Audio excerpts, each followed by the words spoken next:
30 years ago, a group of Vietnamese refugees made headlines when they were dramatically rescued from the sea by a British merchant ship called the Wellpark.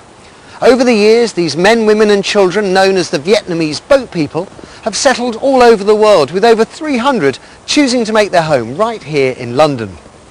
After 3 decades of separation, many then travelled to Los Angeles for an emotional reunion, and this is their remarkable story. I had heard that we were going to sink quite soon. And a few people fall into the sea, including my mum.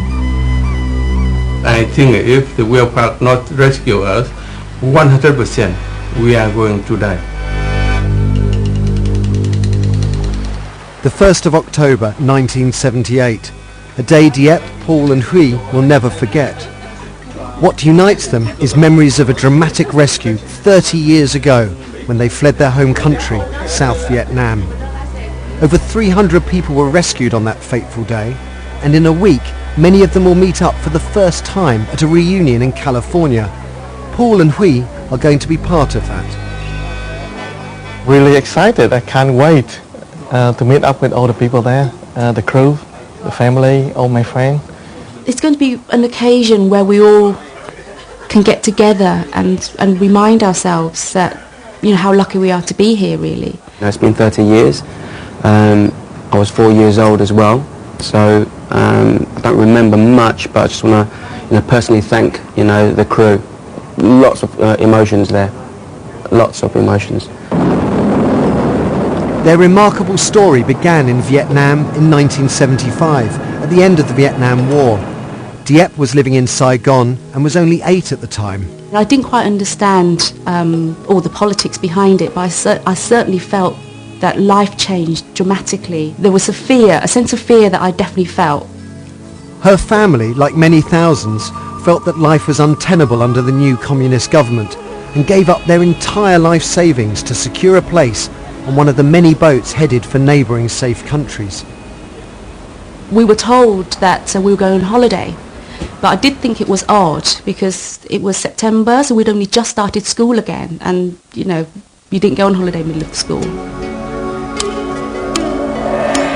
Paul Tran and his family joined them that September night as they set sail under the cover of darkness. First memory would be probably looking at the sea. It was at night, so seeing the dolphins just swimming along with a boat. I think everyone was actually probably quite excited and thinking, we've made it, we've gotten out, until the seas got rough, and then everyone just got really sick. We were drifting along, and the engine doesn't work properly and the pump doesn't work properly, so we're taking in water as well. And the sea was very rough. The situation was about to take a turn for the worse, with an event that was to have far-reaching effects for Huy's family. My uncle come along and say, do we know how to swim? And we say yes, and he say, well, jump off after me. He just have a panic attack. Nobody see him again, and even if we want to pick him up, we couldn't because we were rudderless, and in the middle of the sea it was dark, and the wave was very high, and it's raining as well. I had heard that we were going to sink quite soon.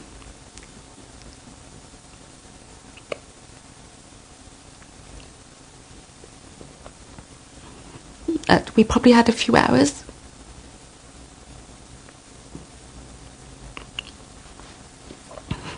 And I didn't swim. Didn't know how to swim, so it was one of those things that cross your mind what it's like if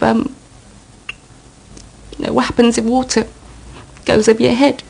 I couldn't imagine it. I didn't swim, so I didn't know what it's like to go underwater.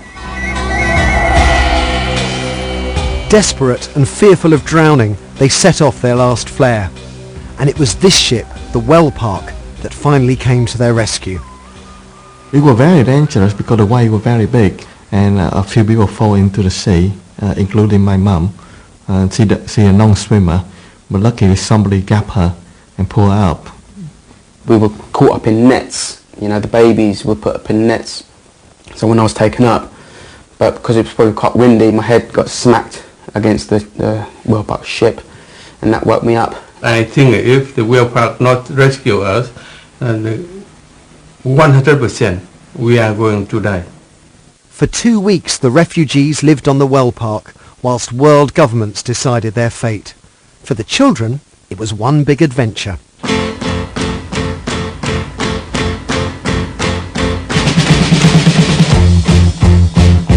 It was fascinating for us. It was our first really sighting of Western people, you know, men with beards. I mean, that was a novelty for us. They don't have enough food for everybody either.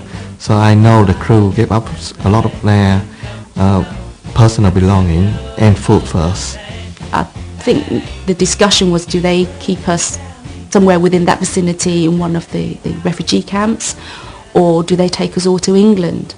And all of us were like hoping, fingers crossed, like please let us go to England, you know, we don't want to end up in a refugee camp. And then we did hear that yes, they will, you know, take all of us and bring us back to England. So everyone was really happy. All the survivors were flown to London and temporarily housed at Kensington Army Barracks before being offered council homes across the capital. It was freezing. I think it was sleeting at the time, and I can remember clearly my teeth chattering. I was making so much noise with my teeth. It was just so cold. I'd never felt such cold ever in my life. I remember when we first arrived, we were welcomed by the people there. I remember we were given soups, which were very good. Our family got a room and we got a bunk bed, and on each bed there were flowers. That were very good. For a teenager, London was one big playground, and Nguyen and his friends wasted no time in getting out and exploring it. We were very excited. First time we see escalator, so we run up and down the escalator until we got chased by the security guard. Told us stop doing that. I'd never seen so much traffic, I don't think. It was just amazing. All the buildings were huge and sort of magnificent, if you like. I'd never really seen buildings like that before. Today, still living in London, Nguyen is married and has 4 young daughters. He knows he's got the Wellpark crew to thank for his life, and he wants to tell them that at the reunion in California.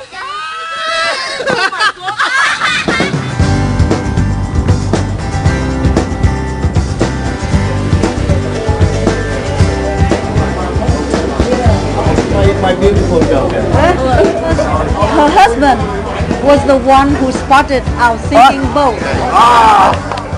I'm forever grateful, really, I am, you know, to the crew, because unless they did what they did that night, we wouldn't be here to see this day, to have this life, this wonderful life that I've got, this wonderful future. Everybody look a bit bigger and older and wiser. Yeah. Hey, Paul! Hello, mate. You just happened to be there. Oh, we appreciate that. Thank you. I just want to say a big thank you to them from me. You know, even if I just spend a minute of their time, that means a lot to me. You know, and especially for my family as well. So you rescued us in '78. Yeah. And then, what, 7 years later, Yeah. you know, you became a copper in the same town that I moved to. You know, it's so emotional, seeing everybody. Oh, I'm crying again. Woo! Oh, baby. Yeah, okay. See, looking after me. To look at 3 generations of people having resulted from the success of the operation that night. Yeah, fantastic.